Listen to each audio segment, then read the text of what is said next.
Meu nome é Ana Carolina, eu estudo na Escola F. Peretz, estou no segundo ano do ensino médio e o nome do meu trabalho é O Brasileiro e a Música Nacional, o enraizamento do brasileiro em sua cultura. E meu trabalho, ele parte como principal objetivo entender se houve uma divergência na relação, na conexão que o brasileiro tem com a sua própria cultura por meio da música e os fatores que culminaram nisso. Bom, o trabalho parte da análise de textos, livros que abordem sobre o que seria, em primeiro lugar, essa relação no passado. Então, entender os gêneros e como eles se manifestavam artisticamente e o peso que eles tinham. Bom, o modernismo, ele diz que a cultura brasileira se influencia de várias outras na sua formação.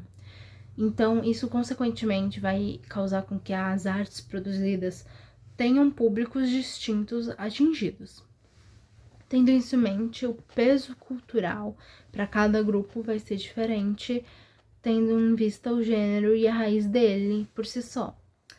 E durante essa análise dos textos e livros, foi percebido que os fatores principais para a causa de uma possível transição na relação do passado e atualmente foi a noção da cultura de massas e a ideia e o conceito de indústria cultural. Bom, a noção da cultura de massas diz que a cultura de massas, pega elementos de outras duas culturas, sendo ela erudita e popular, e pega elementos delas de maneira que absorva eles de maneira superficial. Então não tem o mesmo peso, não tem a mesma sofisticação na produção ou o mesmo objetivo forte de passar uma mensagem ou significado cultural por si só. Busca apenas entreter a pessoa. Então, o conceito de indústria cultural, ele determina que, bom, as artes produzidas na pós-industrialização também vão ter apenas esse fim de entreter e vão ser de um caráter alienante. Então, a pessoa vai se alienar naquilo e por fim de entretenimento. Então, não vai ter um pensamento reflexivo por trás ou um peso cultural junto disso.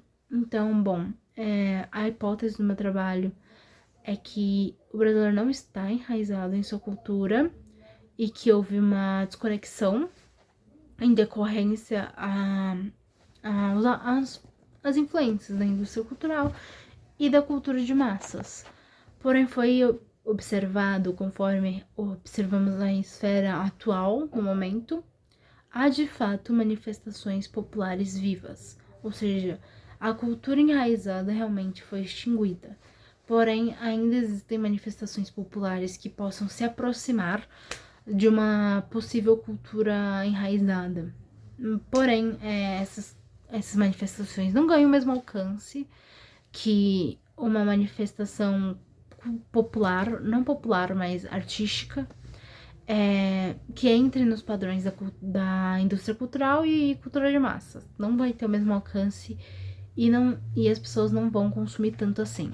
Bom, além disso, foi analisado álbuns de cantores muito famosos no Brasil, como Chico Buarque, para entender de que maneiras eles mesmos também são afetados pela indústria cultural, tendo em vista que ela impõe padrões. E caso você não siga eles, sua música não vai ser amplamente consumida. Então, nesses álbuns foi observada a música, analisada tanto sonoramente quanto musicalmente, a letra e tudo mais, da música mais famosa do álbum e da menos famosa, partindo como fator determinante os streams, ou seja, o quanto é consumido, para entender como o porquê isso acontece e o que pode ter causado isso, pensando na lógica da indústria cultural, ou seja, algo mais superficial que quer entreter, então algo que você utilize para passar o tempo. Bom, foi percebido que realmente eles também, em certas músicas, passam por isso, mas não tanto quanto artistas pequenos que não têm o mesmo espaço para se apresentar e também não conseguem ter o mesmo público, tendo em vista que o maior alcance que eles têm são em shows com festivais e em shows de pequeno porte.